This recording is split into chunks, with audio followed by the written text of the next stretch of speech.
What's the Sportscast Swing with the Sports and Stuff show, the Kings of Comedy? I'm Adam. And I'm Cainon. And let's get right into it. For updates today, Carter is in Salt Lake. He's going to be seeing Travis Scott. We talked about that last episode. Utopia tour. Yeah, and he was so excited for that thing. Yeah. Even his... He was. So Gabe, who unfortunately we were going to have on the show, we had him on the show, but the episode didn't get released because it was bad. The audio sucked. Camera sucked. It was all on me. I'll take responsibility for that. So I owe Gabe an episode. But he ended up flying back down to Boise, or flying over to Boise, and then they're driving down over to Salt Lake to see Travis Scott, which I don't know about you, but I feel like seeing Travis Scott in Salt Lake is a little weird. I'm considering jealous. It's like Mormon. I don't know what you're saying. I'm jealous. I'd love to see Travis Scott. I don't care where it is. I mean, I know what you're saying. I understand what you're saying. It's weird that he's there. I understand what you're saying. I mean, if he ends up bringing out another artist, especially if it's like Lucifer. like one of the artists like featured on the album, like West Side Gun, that'd be pretty funny. Be wild. All right, this is a sports show though. Yeah, sports show. So we got Cainon on. He is our temporary Carter. I'm the replacement. He's a replacement. Last episode, Carter was like, "Yeah, where's Cainon? He died." And he said that on there. Yeah, he was like, he died. Well, so he resurrected. He got his revenge. I'm back, on Carter. So, I'm back. I'm in his seat. This is my seat forever. He's Carter. back. Forever replacement. He got promoted to the color yellow. I did. As you could what? tell. The yellow? Yeah, did you not notice that? No, I did not. I'm always red. Carter's always yellow. What was I?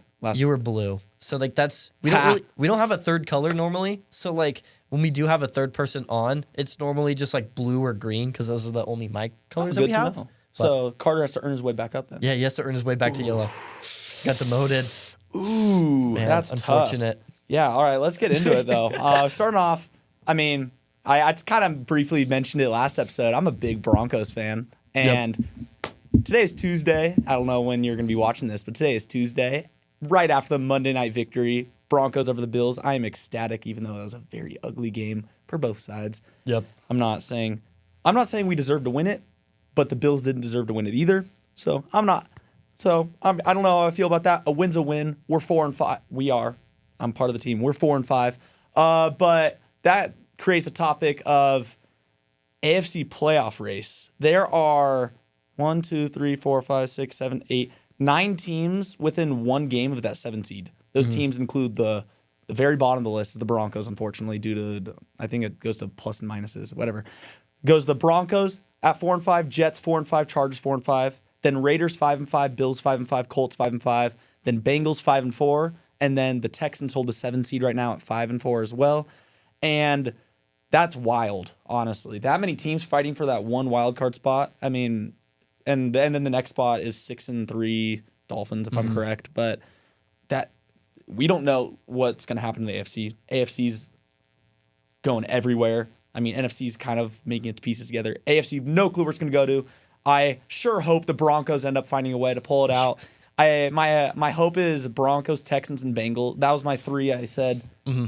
I don't think I said the Broncos last episode, but now I'm changing my prediction last episode. Those are the 3 I want as the wild cards. Steelers and Browns hold the other 2 spots. But what do you think? Like, who do you think is going to steal that 7 seed? Let's just say Steelers and Browns are a given. Of those teams, who's the best team?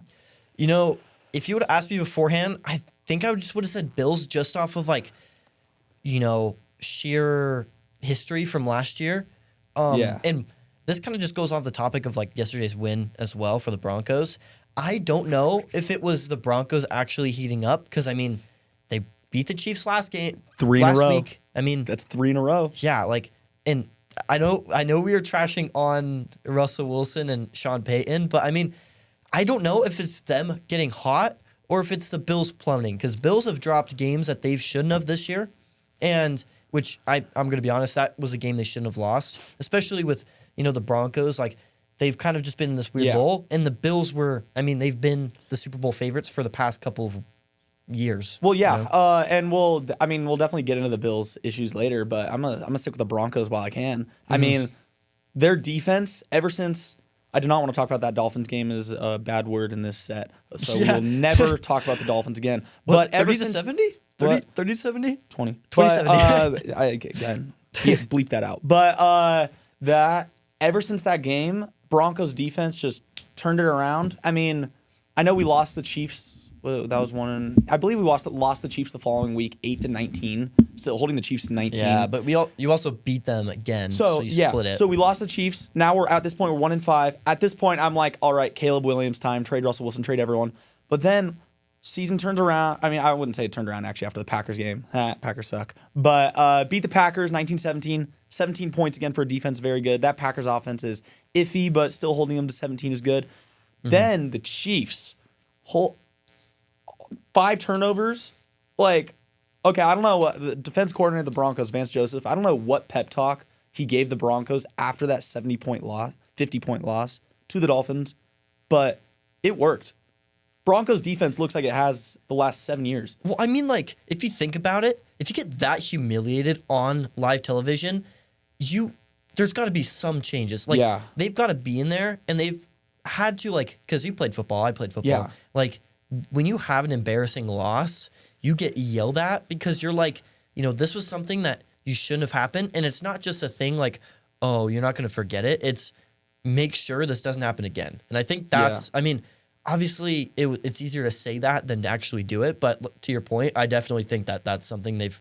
Well, yeah. And I mean, you said I did play football, but my team was so bad to where I don't think it even counts. Oh, dude. I've been on my fair share of not bad teams, but like they've been decent. This has nothing to do with the NFL. We got I promise on this. I assume my mom, if you're watching this, you could attest for this. I think we got like 2 first downs all season. I'm really? So serious. Oh man, I'm so serious. There's okay, but that has nothing to do with the NFL. But like going back to the NFL though, like usually when the Broncos would like go on hot streaks in the past, like ever since the Super Bowl loss. Or Super Bowl win, I mean, like those past seasons. Ever since we'd gone hot streaks, and then we'd get humiliated by the Chiefs or like whatever the big game was. Mm-hmm. There's a huge morale change. They'd start sucking again. Like on my mind right now is on that wasn't last year before last year when Bridgewater's in that quarterback because they benched my boy Drew Lock for some reason. But Bridgewater's in that quarterback. We go into Didn't they also have Rippon for a little bit? Rippon went in for just because a couple games or something. I think he went in for one game against the Jets.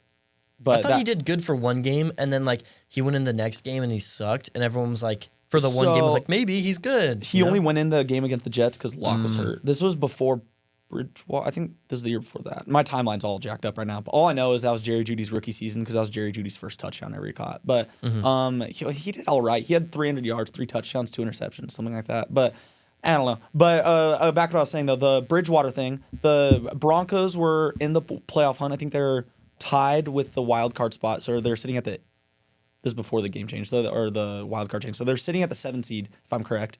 And they're playing the Chiefs on prime time, who are sitting at the 1 seed. And we got absolutely embarrassed. Like, I think we only lost by 2 touchdowns, but we looked terrible. And ever since then, we didn't win a game for the rest of the season. And there's still 4 games left of the season. We're still in the hunt. So my point is, like, whenever the Broncos get embarrassed, I'm so used to as a fan, like, just going so downhill. So when I saw that 70-point loss, I'm like, oh, dude, we're going 1-16. We're getting Caleb Williams. Beat the Packers. I was like, all right, I guess that's fine. Packers are Beat the Chiefs. I'm like, okay. Now for now we're sitting at 4-5. We're playing the Vikings next week, who are a good team. Very, very iffy on that because of Josh Dobbs. I mean, yeah. Josh Dobbs, very hot Vikings team though. They're also turned it around from an 0-4 start. So that's going to be an interesting game. Week after that, if I'm correct, the Browns. I think it goes Vikings, Browns, Texans, Chargers. 4 very good teams that are all playoff teams. I'm not saying if we win all 4 of those teams, I'm not saying we're going to win all 4 of those games, but how awesome it would be if we did. But I don't know. Broncos are in a crazy spot right now. I hope they could continue to have that. Just their defense continues to step up. Russell Wilson continues to do his thing. That's kind of how I see it. Yeah, and I mean, we've kind of already expected this beforehand for the AFC. It's just all over the place. I feel like most of the teams are just really good, especially because, like, if you look at it compared to the NFC it's very top heavy where, like, the good teams and the bad teams. It's like there's not really as much gray area where the AFC, I mean, you got the Chargers, Bengals, and I guess Ravens now. They're like the top. But other than that is a ton of gray area where there's all really good teams. But I mean, even the Browns. Did you say Chargers, Bengals, Ravens at the top? Chiefs, Bengals, Ravens. Oh, Chiefs, Bengals, Ravens. Sorry. Well, and going off that, I mean, the Chiefs just had a bye, but their last game Bengals lost, Ravens lost, Ravens lost. It's just really competitive. It's competitive, exactly. Like you look at the NFC, Niners look back to the normal after destroying the Jaguars, which I'm kind of. Well, I have Carter's Niners, here. Eagles, and then Lions. I guess right now. Niners, Eagles. I'd actually put Cowboys. Cowboys look tough. I think the Cowboys would be at number one in any other division in my opinion. But yeah, because I think they're actually the second best team in the NFC. But damn, really? Sorry, Carter. But the Cowboys are picking it up. The only team they can't beat is the Eagles. From what I've seen, the only reason that I could see them slipping in a win. I mean, next time they play. I mean, yeah. I don't know. I just don't trust their coaching. If I'm gonna be honest, I just don't trust them. Like even in those well, yeah. I mean, obviously, I've seen through it. I've sat through it. Like I know. When you look at those, like, I know we're talking about AFC, but when you go and look at those games, especially crunch time against when it matters, like the Eagles, the 49ers the last 2 years,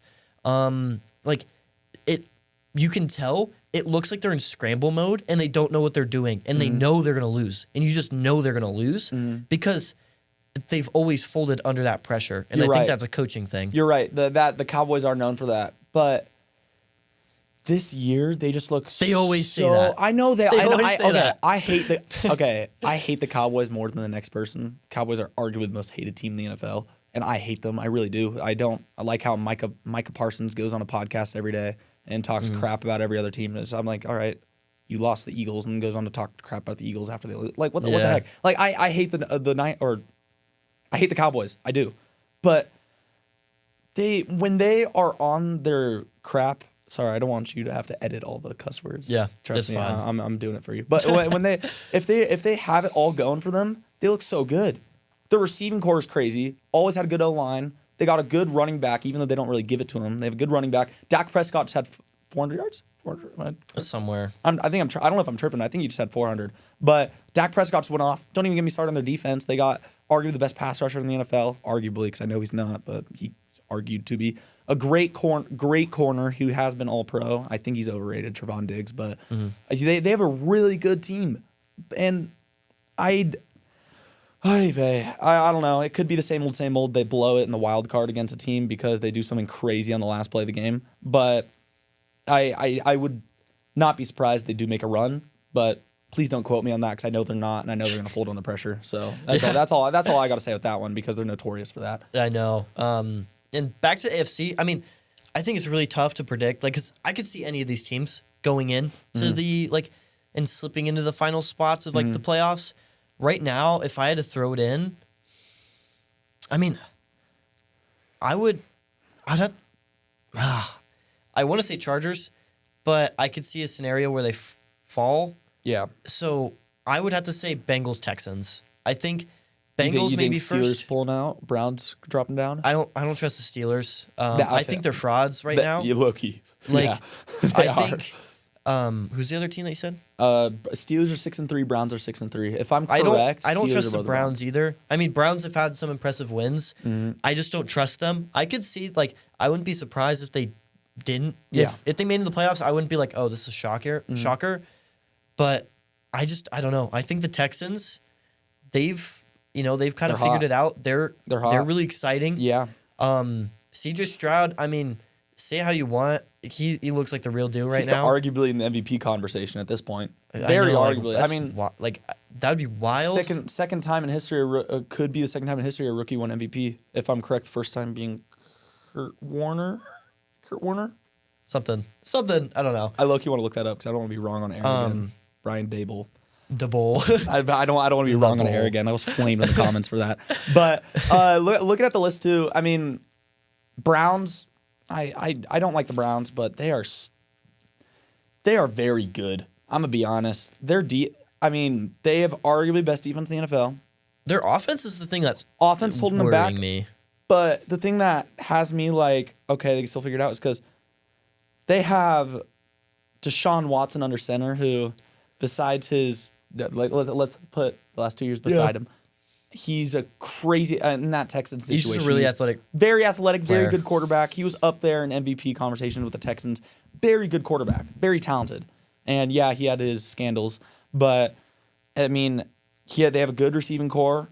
Kareem Hunt's a good running back. Their back four, Jerome Ford, very good. They have a very good offense. If they could pick it up, figure it out, help that defense out, they could be a scary wild card team to play at week 1 in the playoffs. They got the right formula because we've seen this before where teams, they have a good running game. So when they're on offense, they just run the clock. Yeah. And then on defense, they get quick stops where they just give it back to the offense. And that's normally what you need is a really good, it goes down to the O-line, O-line and running back for offense, and then just a solid defense in general. That's like the Niners used to play that game before they had McCaffrey. Yeah. Niners were really good at that game. That was the year they made the playoff run against the Chiefs. Even, I would argue, the Broncos when they won it in 50. Yeah. Peyton Manning was on his back end, but the defense was really great. And then C.J. Anderson went off in that playoff. And he was crazy. That's just kind of been the, and even the Legion of Boom. Russell Wilson was really good, but he was running. Yeah, you're right. He was in the run game there. You're right. And that's what they would do. They would just They were a very slow, methodical offense. I'll give you that. Another team I can think of is they only went to the AFC Championship, but the Titans, the 2020 year, same year as the Niners. Yeah, they had a really good defense. Titans defense actually wasn't that good going into the playoffs, but in the playoffs they just shut him down. Well. And then Derrick Henry looked like the best player of all time. And then when he wouldn't produce, that's when they would lose. Exactly. Well, when the running game is stopped, because then that's quick drives on offense, defense is tired out, punts from their own end, so then their offense, the opponent's offense, gets started. So that's why the Chiefs won, because Chiefs started stopping the run, which I don't know. Yeah. I hate the Chiefs. I don't want to give them any compliments. But don't get me wrong. It is really important to have a quarterback, though, at least that you can trust in those positions. Because even with the Broncos, you could trust Peyton Manning to deliver you need to get a first down throw. You can trust. What, you don't like that? Dude, the year they won the Super Bowl, Peyton Manning. I love Peyton Manning. I love Peyton Manning. Tough. Holy crap, was he bad that year, though. Brock Osweiler was starting over him half the year. But in the playoffs, he was he was solid in the playoffs. I'll give you that. He was very solid in the playoffs. Then even Russell Wilson, you could trust him. Yeah. And another opposite example, 49ers in the Super Bowl. Mm-hmm. They couldn't trust Jimmy G because he would not be able to deliver the throws when he needed to. Who was why? I'm trying to think who that. I think it was Ayuk. Carter was was it Ayuk? It was someone he threw before Ayuk. I don't know. Whatever. Someone was wide open on that final drive of the game. Yeah, and he overthrew him. But in that end of the game, that's the thing. You need a quarterback needs to make at least one, game-breaking throw in those playoffs. I don't know. Yeah, no, you're right. So especially if it's closer, that Super Bowl. That's what you need. So, we'll see if. Browns do have a solid argument, and I would trust Deshaun to make that one throw. Yeah, if they need it, or at least make a play. Yeah, but I don't know. I could see them. I don't know. I think I'm gonna ride on the Texans and Bengals because I trust Joe Burrow a little bit more. No, yeah, I get that, and I think the Steelers are gonna fall out of that because Steelers are I'd say a lesser version of the Browns. Plus, Kenny Pickett. Steelers got a very good defense. I'm not gonna downplay that. Again, a top defense in the NFL, just like the Browns. But, actually, Najee Harris played well last week. They got a solid running back. Not great, not bad. A solid running back. But then Kenny Pickett. He's bad. You can't really trust him. Matt Canada, offensive coordinator. That was when I ended the show last week. That was probably my biggest regret is not saying Matt Canada because I wish if we went to offensive coordinator, it would have been head coach. You're right. Offensive coordinator definitely Matt Canada. If we went coordinators, Matt Canada. But I can't believe I forgot about him. But whatever. It's just you can't really. Steelers are 6-3 right now. Prove me wrong, but I wouldn't. They can go 6-11. Yeah, they can lose their next 8. I would be like, all right, I expected that. I know. And that's, sometimes teams do that. Like the Cardinals, they were 8-0. Oh, you're right. And then they just dropped to I think it was they made the wild card though. I think they were 10. I think they ended 10-7 or I don't know if it was before or after the. It was either before or after. Yeah, they were undefeated, and then they just fell off. They were really good. But, and one of the teams obviously we mentioned is the Bills, which has a whole can of worms itself. We've talked about it a little bit. The Buffalo Bills look bad. I don't know what it is, and I mean, we've talked about this before, and like this has been a topic of like, concern is even in the preseason. Stephon Diggs wasn't happy. He didn't seem like he really enjoyed everything. He wasn't content with what happened because they lost in the championship, then they lost in the divisional, and then now they're sitting at 5-5, have turned over the ball so many times, can't close out games that they should. Championship, divisional twice. Yeah. Well, championship and then divisional next year. And the divisional again. Yeah. Because they lost the divisional last year to the Bengals. Right? Yeah. We need Carter. Carter's really good at the stats like this, but whatever. I think it's not important. Somewhere I understand around what you're there. saying. Yeah, but and like, I think when that they've kind of just been at this lull.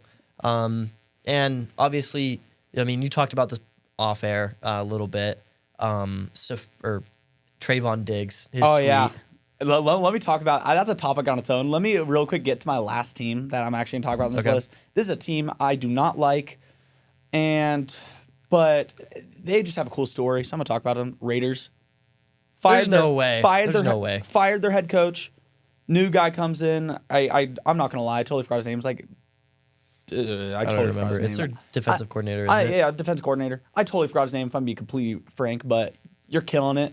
I don't know what you did to turn that team around, but you did.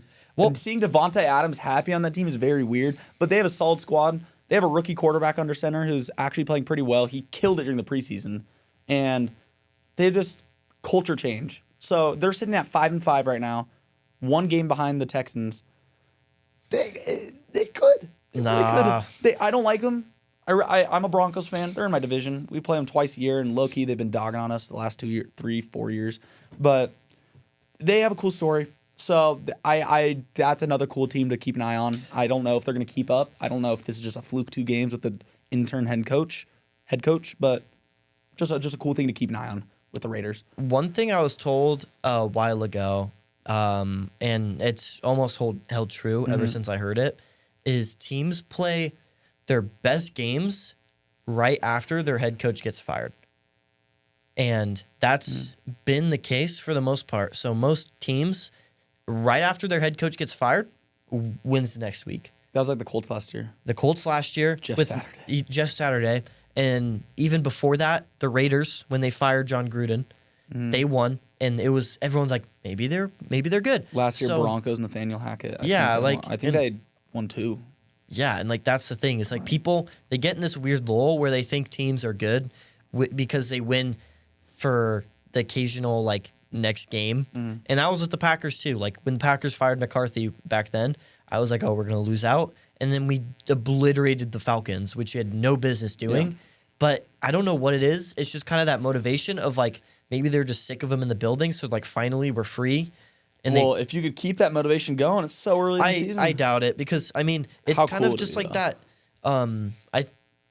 The only way I could describe it is like kind of just that like adrenaline rush where it's like you have it and it's really good for the moment and then it drops. Yeah. And then you get back to normal. And this Raiders team isn't great. I mean the head coach is a big deal of it, and I don't think that they, as an interim head coach, you have enough in it because we're having the same conversation with the Colts last year. Like, is Jeff Saturday actually that good after they won the next? I think it was 2. They won 1 and then blew game to the Vikings. That like 30-point game. And that wasn't that the 33 game. Yeah. Yeah, like, and everyone was like, "Oh, is Jeff Saturday actually good?" But I mean, obviously the Colts sucked. So I think it's not the Colts. That was Kirk Cousins. But I think it's the same thing where they're gonna get back to normal. They're not gonna they might win another game, but they're gonna lose out. In my opinion, I just think it's just kind of this lull of finally, Josh McDaniels is out of the building. We're so happy that he's out because we wanted him out. So we're gonna play great, but then that that rush is only gonna take you so much. Yeah, and like the reason why, again, I don't like the Raiders. I've said that like 4 or 5 times already in the last 10 minutes alone. But it's hard not to like the guy. I don't even know his name. It's hard not to like him. I mean, I saw a quote, or not a quote, but I saw an interview with him and the new intern coach on the Raiders, and mentioning that like he's now putting practice squad players on the sideline with him because they're as important to the team as the starters. It's just that's cool. how do you not want to ride or die for a guy like that who cares about that?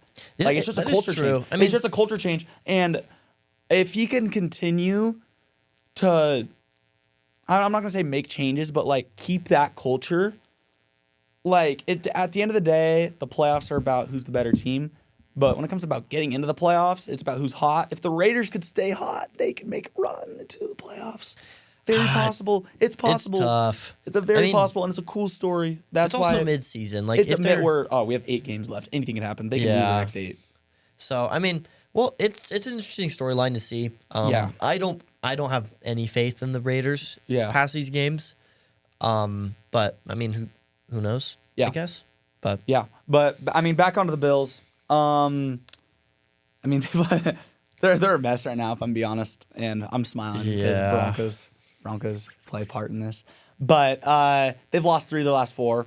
One of them, I'm not gonna say is justified. I mean, they only scored 18 points against the Bengals, but Bengals get a solid team. I mean, you can't look at the Bengals loss and be like, "Oh, it's a good loss. Oh, that's a good loss." There's no such thing as a good loss in the NFL. I mean, we've even talked about it beforehand. Like, there's some of the games even that they won that they probably shouldn't have. Like against the Giants. Yeah, but PI. There's times where they look really good. They blew out the Dolphins, That's and they true. blew out. I mean, I know the Commanders aren't a great team, but winning 37-3 against an NFL team is a good thing. So they look good in those 2 games. Beat the Dolphins, who were red hot at the time, and then thought go they on. were, We thought they were top in the top or AFC contenders. AFC, I mean, they still technically are. I mean, they're in the wild I know, card but right they now. look like the team. Like, they look like for the a team at bit. that point, exactly. But I mean, they've lost 3 of the last 4. Those 3 losses being the Patriots 2-8. Right now they're 2-8. Broncos right now 4-5. Broncos Super Bowl champions. So you gotta give it that one. But at the end of the day, they lost 3 of the last 4 to teams that 2 of them. I think they going into it, I thought they 100% should have beat the Broncos and the Patriots. Bengals won. I thought it was 50-50 going into it. Bengals came out on top 24-18, and they've lost 3 of the last 4, and then now they decided to fire their offensive coordinator, which Ken Dorsey, which is like, okay, is that really the issue? Is that a scapegoat? Maybe that'll be a culture thing. I think it's I don't know Sean McDermott. I don't know what's going behind the scenes. I mean, I actually know a few Bengals guys. I mean, I knew Steven Hauschka. I knew a few other guys, and they all love Sean McDermott. So I don't know if it's You know them changed. personally? What? Did I not know tell you them about personally? that? No. Oh, my dad was really close to Steven Hauschka, so I went to like Bills games. Really? Shout out Steven Hauschka. What the what? You didn't know that? When? Well, I knew isn't it your uncle? Is the broadcaster for the Titans? Oh, the PA announcer of the Titans. PA yes. announcer for the Titans. My uncle's the PA announcer for the Titans. My dad was friends with Steven Hauschka. Yeah, Steven Hauschka trained my brother kicking. But What? Whatever. That's not the point I'm getting into. Dude, Yeah. what? Wait. Do you want to talk about that? Bro.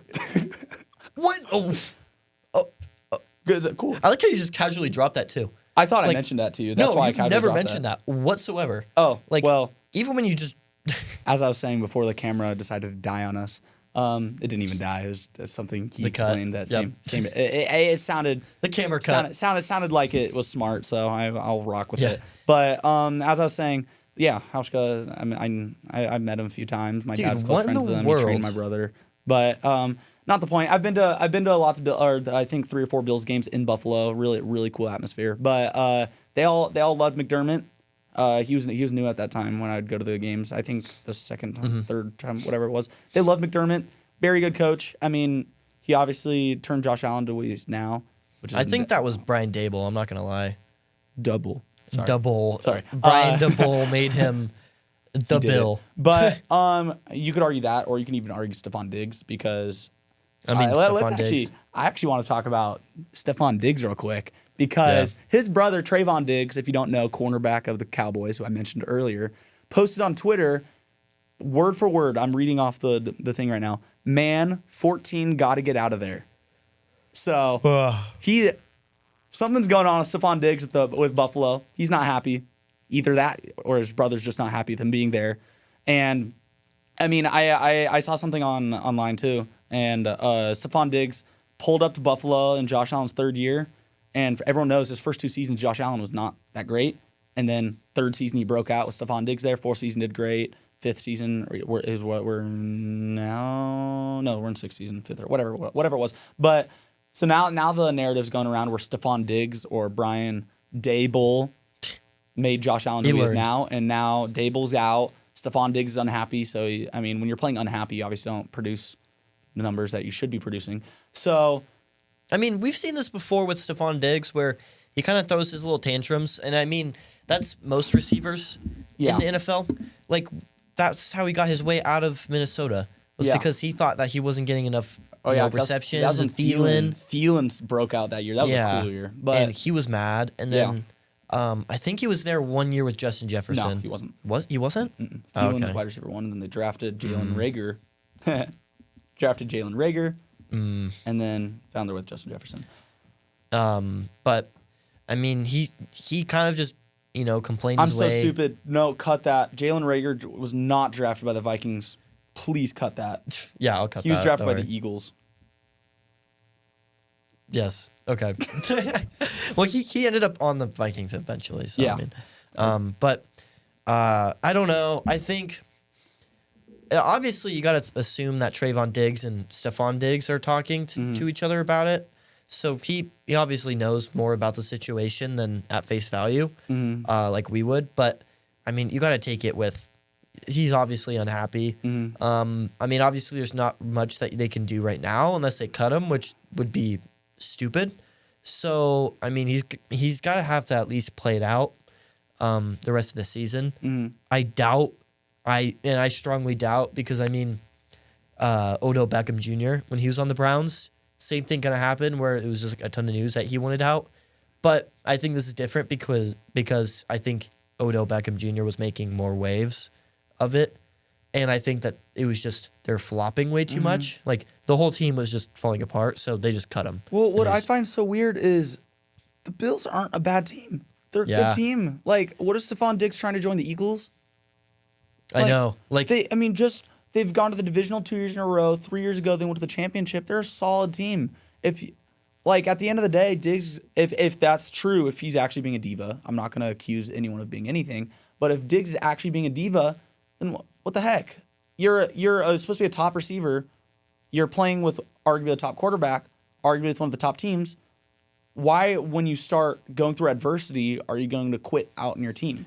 Yeah, that's my issue with that. Is that's true? Again, it could be narratives. False narratives are going everywhere, so that could not be true. But that's where I'm like, all right, what the heck? Because going into the last 3 years, Bills have been a top Super Bowl favorite. Up there, top Super Bowl favorite, not the top. But where is Diggs with contracts for receivers? No clue. Top, because I don't know if this is true, but this could also be a narrative where you see Tyreek Hill, he was on the Chiefs with Patrick Mahomes. He got his Super Bowls. He's fine on the top team. Then, but obviously Kansas City, Missouri, isn't like a go-to destination. That's true. And then he goes to Miami, which is all fun, a nice spot, gets paid a ton, is on a team that's now pretty good, gets the ball rolling, a really offensive-heavy team that relies a ton of their offense, and he's doing fine. With that, though, is the entire Dolphins offense is made around Tyreek Hill because Tyreek Hill is a freak of nature, and you have to build an offense around Tyreek Hill versus the Bills they're not built around Stephon Diggs, they're built around Josh Allen. Well, so maybe that's the issue. Maybe that's the issue. But he's just not good enough to be that. I'm not saying we're going to get into top receivers right after we talk about the Bills, but he's a good receiver. He's a top receiver, but there's people that are better than him. Yeah. So they should, if anything, they should have more of an argument for it. So I don't know. I have an issue with Stephon Diggs if he's being a diva like that. I don't know. I'm just going based off media narratives. If I'm being completely honest, I'm going based off media. We're not talking to the players, so we have obviously exactly. I don't know. I don't know Stephon personally, so I haven't had a conversation. But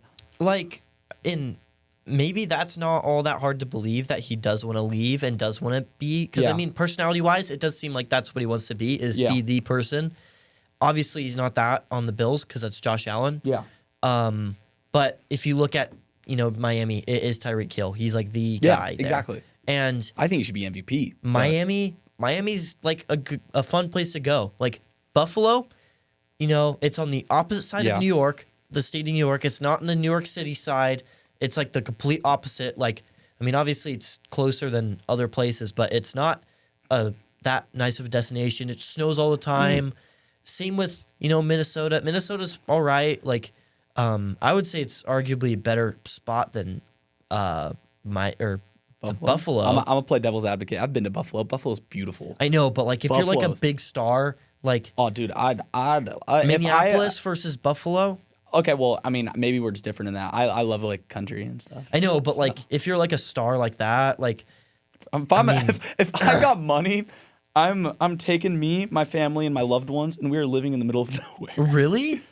That's What? how I am, Dude, I'm going big city. I'm taking all my loved ones, and I'm living on a farm. I'm living in a beautiful area. Like that's Damn, maybe what? not a farm. Maybe I'm too far with that. But my point is, Buffalo is actually beautiful. But maybe that's just me personal preference. I mean, Niagara Falls, awesome. It's a really chill town. I'm not gonna say there's tourist attractions, but there is a city, a very mini city. But there is a city. Then there's a little neighborhood area. What's the correct term? Suburban. Suburban area, and then out of nowhere, the stadium's surrounded by neighborhoods. Yeah. I think that's so cool. Whatever, not the point. But as you're saying, I understand people want to go to those cool places. They want to go play for the Rams. They want to go play for the New York. They want to play in these big areas, but. Well, do you think Stephon Diggs is that type of person that wants to, once he makes a ton of money, bring his loved ones and go remote? I probably not. If I'm being honest, it seems like he wants to be I think I'm 1 in a million at that one. But go to New York or something. Yeah, and I don't know. I just don't like that. I mean, you have to. I'm not saying he hasn't proven himself. He has proven himself as a top receiver, but he hasn't proven himself to, like as you said, going off what you said. If that's true, he hasn't proven himself to. He's run not a an Tyreek offense. Hill. No, he's not a Tyreek Hill. The only person that's up there with Tyreek Hill right now, which I'm going to talk about in a little bit, besides Justin Jefferson, because Justin Jefferson's a freak. But besides Justin Jefferson is low-key A.J. Brown. A.J. Brown's making his way up there. He's not there yet. He's very young still. I don't think he's hit his prime yet. I think he's going to in a bit. He's very good. And A.J. Brown is the only other person that could potentially put himself to run an offense on his own as a wide receiver, because that's crazy. This is the first time in my knowledge, not the first time, but I'm trying to think of other times where a team has built their offense around a wide receiver. So that's why I think the Dolphins are cool. But that's how I see it. And going off the Bills too, off the Stephon Diggs thing a little bit, but going off the Bills too, they've been struggling, lost 3 of the last 4, and they have I don't know the exact number. I saw it on Monday Night Football yesterday. If I'm correct, third hardest schedule ending the year. And these games are included the Chiefs. They're playing the Chiefs at one point, Eagles at one point, Cowboys at one point, Dolphins at one point, and I think the Chargers are also in that. I didn't write that one down. I don't know if they're taking another game against the Dolphins. Cowboys, tough. Eagles, tough. Those are Chiefs. all very good teams, and all 4 of those teams, realistically, as of right now, will most likely 3 of those 4 teams at least. I know Eagles, Kansas City, and Cowboys are going to be in the playoffs. That one shouldn't be up for debate. Well, Dolphins a little bit up for the debate. If you think about it, I don't know if I'm just seeing it differently, but these are teams, thinking of the Bills, I feel like they have a valid, before last game, I would say they have a valid argument with winning all of those games. But now it makes it tougher because they drop last 3, 4, fire someone.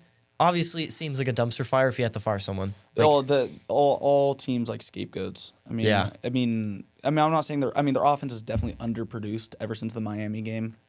Or was it whatever one came first between the Miami or Commanders game? I'm blanking on that one, but they 48 and 37 points in those 2 games. But their offense is underproduced since those 2 games, and I don't know. I mean, maybe it's a scapegoat. Maybe he was the issue. Again, I'm not in that locker room, so I don't know. So maybe he was the issue. Maybe the Bills will turn it around. Maybe they'll win some games, lose some games, still make the playoffs. But as of right now, they just do not look good. They are way behind the Dolphins when it comes to the winning the division. I don't think they're going to win the division. I think the Dolphins are going to win the division now. Yeah. So I don't know. We'll see. We'll see with them. They're a team to keep an eye on as well. Just because, that's a crazy turnaround because we all thought Allen was up there for MVP. I'm not going to say he was the MVP. Or should have been. Top but he's been teams, top. MVP. He's been top 3 or top 5 these last few years. Yeah. So. I would say so.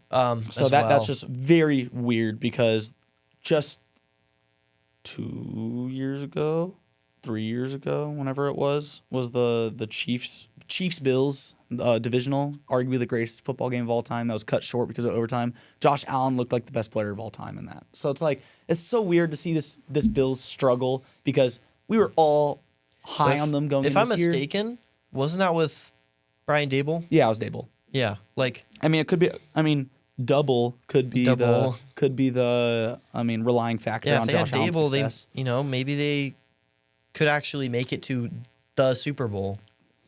I don't know. He's the worst coach in the NFL, though. So the bowl, okay.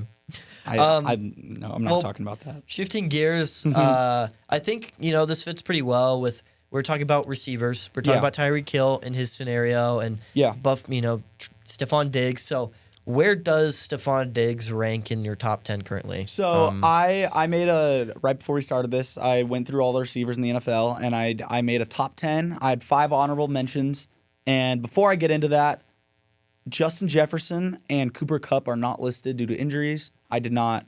I'm going based off this season purely, and they would 100. Justin Jefferson would 100% be on this list. Cooper Kupp 100% be on this list. They're not in it right now just because of the injuries they've had. So they are not in it. Don't flame me in the comments for that. I'm gonna start with my 5 honorable mentions. If you want to scroll down for a bit. Okay. My 5 honorable mentions. I have DJ Moore on the Bears. And this is kind of going in order. Let me see. The honorable mentions a little out of order, but after that's in order. Honorable mentions. I have DJ Moore, Michael Pittman, Chris Olave, Adam Thielen. I like him a lot. He's just not in a good situation. And Amari Cooper. Those 5 could 100% be made an argument in this top 10. It's just quarterback play has really affected them. If they are any team with a gunslinger, then they would 100% be on this list.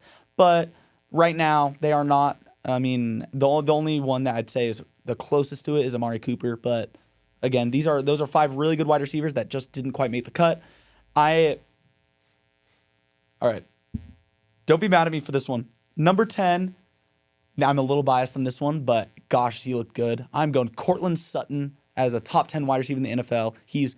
I think he's playing better than those 5 I mentioned earlier. He is a crazy good red zone threat right now. His chemistry with Russell Wilson looks crazy right now. Besides that fumble last night, he would arguably be the sole reason we won, just purely off that toe tap grab. Courtland Sutton is playing crazy. He's third in the NFL in touchdowns right now, tied with Jordan Addison and one other. But he's playing crazy. Courtland Sutton, I think, should be on this list. Number 9, I have Mike Evans, a person no one really talks about. Most consistent wide receiver we've seen in years. He's a very, very good wide receiver. Baker is not playing great, which I think is affecting his stats a bit. Great wide receiver. Number 8, Devontae Adams. Again, he should be higher up on this list, but given the fact that he's been playing with Jimmy Garoppolo and Aiden O'Connell all year, that's going to drop him a bit. Next, I have Amon-Ra St. Brown, who at the end of the year could very well be top 3. Right now, I have him at 1, 2, 3, 4, 6. So I have him at 6 right now. I mean, he looks incredible. Still very young. Still has a lot to prove. I am excited to see what happens with Amon-Ra over the course of the season, the course of the year. So, and the next 1, 2, 3, 4, 5, 6. I lied. Amon-Ra 7. Number 6, I have Stephon Diggs. Stephon Diggs, we just talked about, low-key a diva, but when he's not a diva, he's a very good wide receiver. All hate aside, very good. Number 5, I might get hate for this one. I have Jamar Chase. People may say 4, 3. And actually, I think I'm going to hate for the next one more. But Jamar Chase, everyone knows Jamar Chase. Very good. Joe Burrow and him have a crazy connection. Started off slow, but playing very good now. Next, number 4. I hate to say this one because I don't like him and he plays us twice a year, but I have Keenan Allen. He is balling out for the Chargers. Absolutely balling out, and it's going unnoticed because the Chargers are 4 and 5. But Keenan Allen's been absolutely balling out, and it's hard to not put him in this list. Number 3, CeeDee Lamb, another wide receiver, absolutely balling out. Dak Prescott is targeting him. I think he's the first receiver of all time to have 3 straight games, 10 catches, 150 yards. Don't quote me on that. I thought I saw that, so we'll see if that's correct after I had done airing. Number 2, I have A.J. Brown. And number 1, I have Tyreek Hill. That 1 and 2 should not be changed on anyone's list. It should be Tyreek Hill, A.J. Brown right now because those 2 are the 2 best wide receivers in the NFL. if Justin Jefferson and Cooper Kupp weren't hurt. Just throwing Justin Jefferson and Cooper Kupp in just for the sake of the argument, I'd probably throw Jefferson at 2. Yeah. Justin Jefferson at 2. Cooper Kupp maybe right below between Jamar Chase, Stephon Diggs, but that they haven't played this year, so I can't really judge. I can't really judge Cooper Kupp and Justin Jefferson this year. So that's my top 10, technically 15 if I'm going based off the honorable mentions. Mm-hmm. What do you think? I think your list is valid. It makes it tough because, I mean, generally, the argument is very subjective with receivers, especially because, I mean, injuries. Some players are playing with down years. Some players are really great, but playing with horrible players around them, which makes their name kind of shadowed a bit, or they're playing with a trash quarterback that kind of ruins, their stats. So I think it's solid. I have a couple changes. At number 10, I have Thielen. So I know you had him on honorable mentions. So I have Thielen. Mm-hmm. After that, I have DJ Moore. DJ Moore, he is my number 9. I think those two players right there, I have quite a few on this list that have horrible quarterbacks, but they're just really great receivers. And although their stats aren't maybe the greatest, I think that they're still just talent-wise the best receivers. So I have them. Amon-Ra, he's been killing it right now. I have him at 7, and just even, Jared Goff just lighting it up. Then I have CeeDee Lamb right there at 6. There, or 10, 9, 8, 7. Oh, CD 7. 6, I have Chase. I think Jamar Chase, although, he hasn't had as great of a year as last year, he's been solid. There are 6 receivers that are better than CeeDee Lamb? Yeah, I think so. In my opinion. Okay. Okay. In the top 5, I have Garrett Wilson. Garrett Wilson is in my opinion, way better than CeeDee Lamb. There's a reason he didn't crack my honorable mentions. I don't like him. I think he's a diva. And yes, Zach Wilson has not been targeting him. CeeDee Lamb's a diva too. CeeDee Lamb is killing. You see the stats he's been putting up? Garrett Wilson, very good. He could be on this list by the end of the year. Garrett Wilson? I understand he has Zach Wilson. The player of that team. Without Garrett Wilson, their offense is nothing. Brees Hall as well. But Garrett Wilson is I think Zach Wilson's up there too. Zach Wilson's low. Why Zach Wilson gets so much hate for no reason? I don't want you to comment on this. If you have not watched Jets games, watch Jets games and look at that O-line, because Zach Wilson is not that problem. I mean, throw Aaron Rodgers there. Yes, Aaron Rodgers will get the ball out quicker, and that's because that's what Aaron Rodgers does. But Aaron Rodgers is still taking sacks. He's still not producing Green Bay numbers. Aaron Rodgers, I mean, obviously, he's a way better quarterback, not just because he takes a quicker time to throw the ball, but his decision-making. And I think that's one thing with Zach Wilson. That's crazy. His decision-making is tough. Yeah. I mean, I'm not clowning you for putting Garrett Wilson on this list. I mean, I was actually I was going through my list a few times. I was looking through it, and I don't know. You throw how I see it is if you swap players for situations. If you put DJ Moore in Garrett Wilson's situation, I think it's the same. If you put Michael Pittman, very underrated wide receiver, I will argue.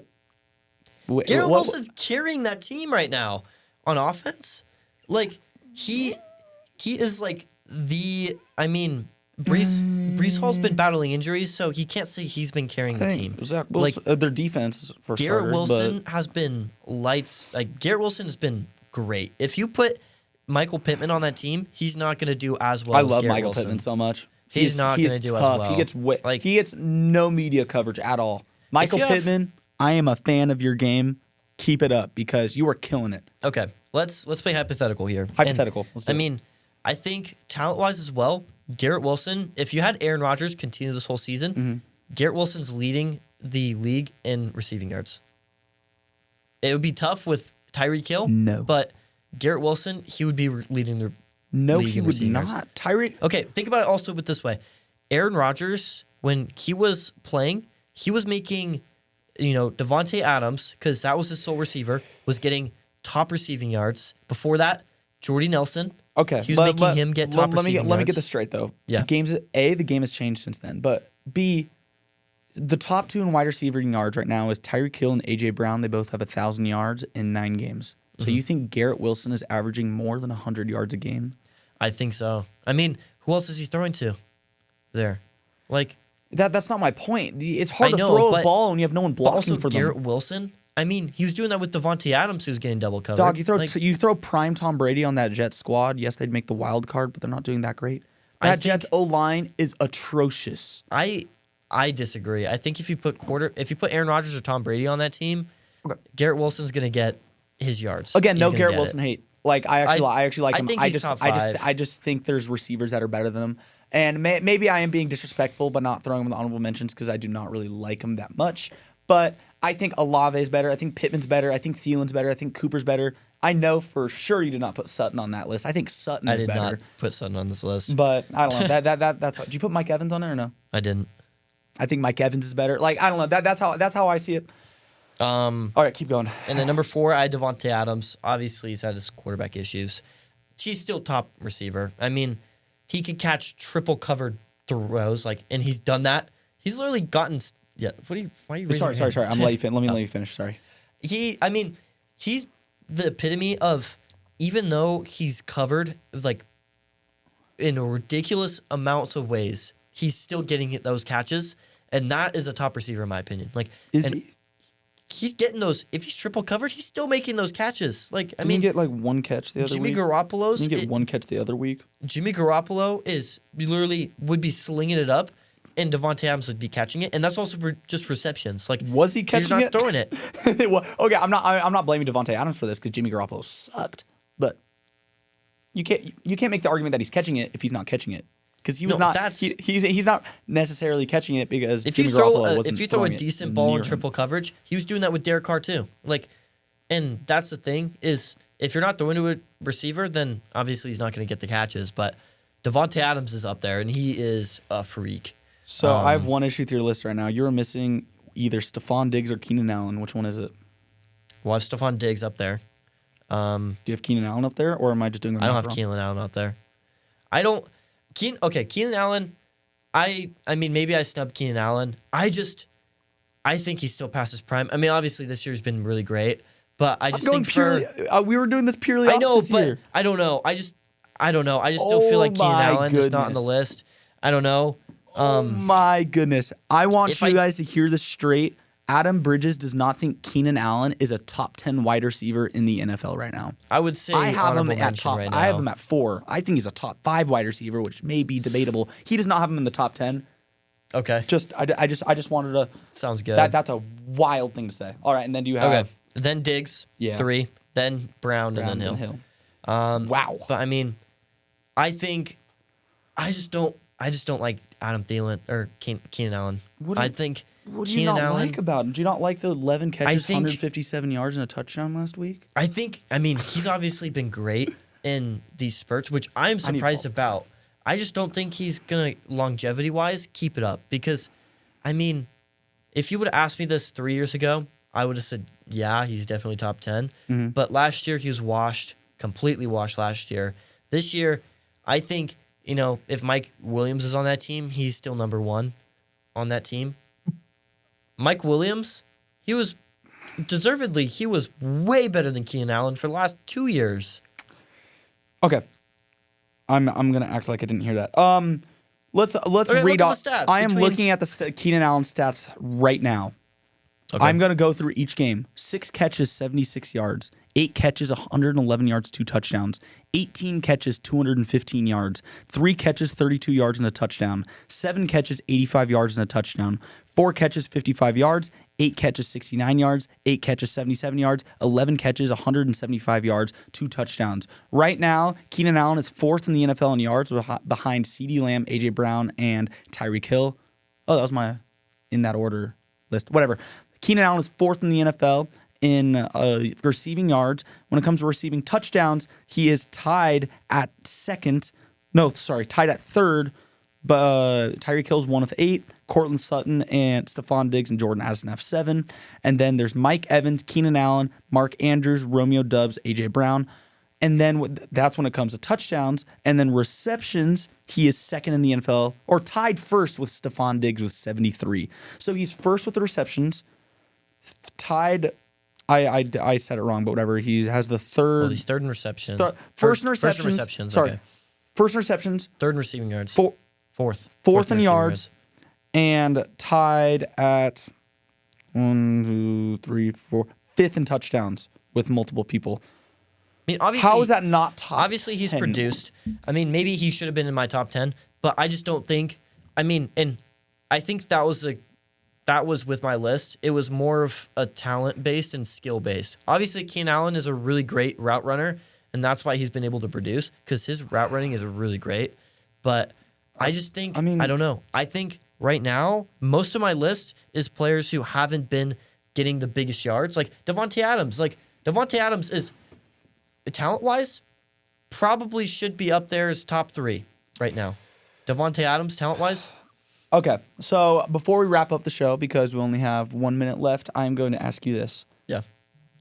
For starters, do you regret the list and do you wish you added Keenan Allen on it? I could probably add Keenan Allen near the bottom end. I'm not putting him top 5, though.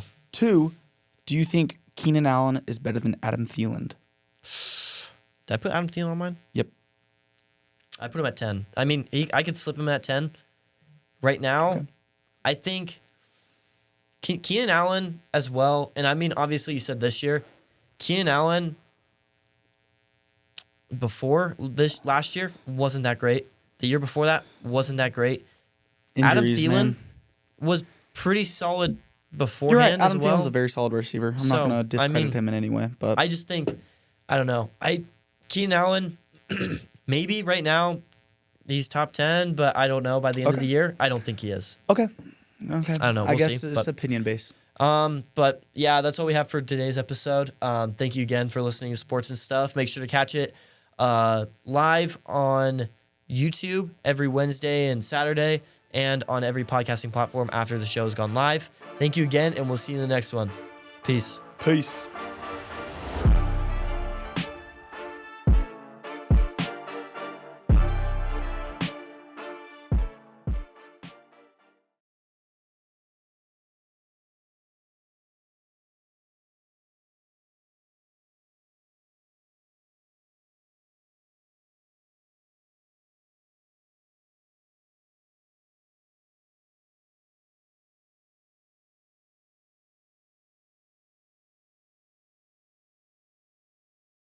Right there. No, yeah, I don't care. I thought that went well. Don't cut anything. Yeah. Sounds good. Peace. Thank you for having me on. All right. Take care. Good luck at work. Peace. Again Friday? Yep. Cool. All right. See ya. Later.